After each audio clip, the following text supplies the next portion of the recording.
One nation, one election. Why in news? The government has constituted a committee headed by former President of India Ram Nath Kovind in order to explore the possibility of one nation, one election. What is one nation, one election? The concept of one nation, one election in India aims to synchronize elections for the Lok Sabha and all state assemblies. The idea is to hold these elections simultaneously, either on a single day or within a specific time frame. Historical background. Simultaneous polls to states and Lok Sabha is not a newly conceived norm. In fact, simultaneous elections have previously been conducted in India in 1952, 1957, 1962, and 1967. Soon after, this norm was discontinued following the dissolution of some legislative assemblies between 1968 to 69. Since then, the Indian electoral system holds polls to center and states separately.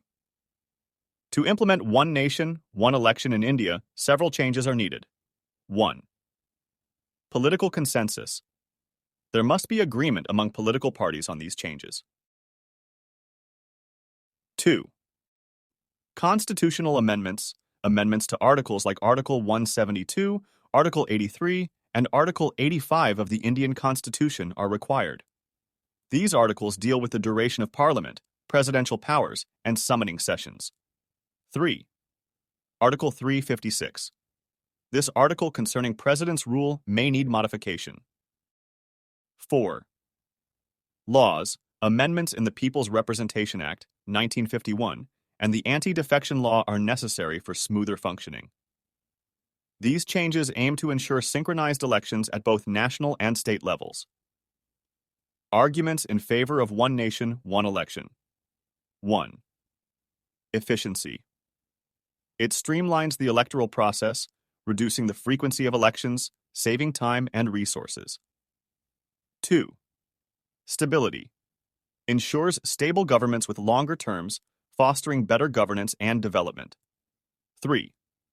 Focus on national issues. Gives political parties more time to address national issues and implement policies effectively. 4. Reduced cost. Saves public funds spent on organizing separate elections at different levels. 5. Less disruption. Frequent elections can disrupt governance. One nation, one election minimizes such disruptions. 6. Enhanced voter turnout. Reduced election fatigue may encourage higher voter participation. 7. Global standard. Aligns India with many democracies that hold synchronized elections. 8. Simplification. Simplifies the voting process for citizens as they only need to vote once in a fixed cycle. 9. Accountability. Encourages governments to perform consistently throughout their terms to secure re-election at all levels. Arguments against simultaneous elections. 1. Constitutional concerns. Critics worry about constitutional issues and negative effects on federalism. 2. Impact on voting.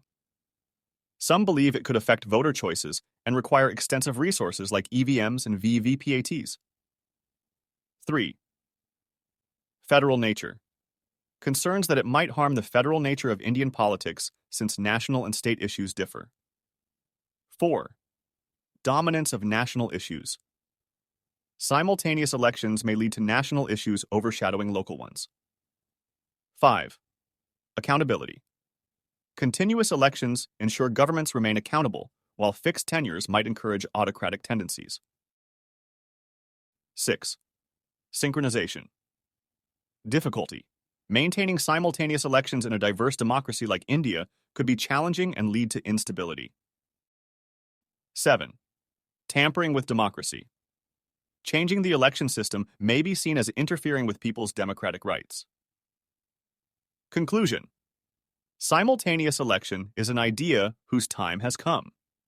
However, since the issue is concerned with the federal structure of the Constitution, proper political debate is necessary to gain support from regional parties. This system should save time, energy, and resources, allowing more focus on national issues and governance.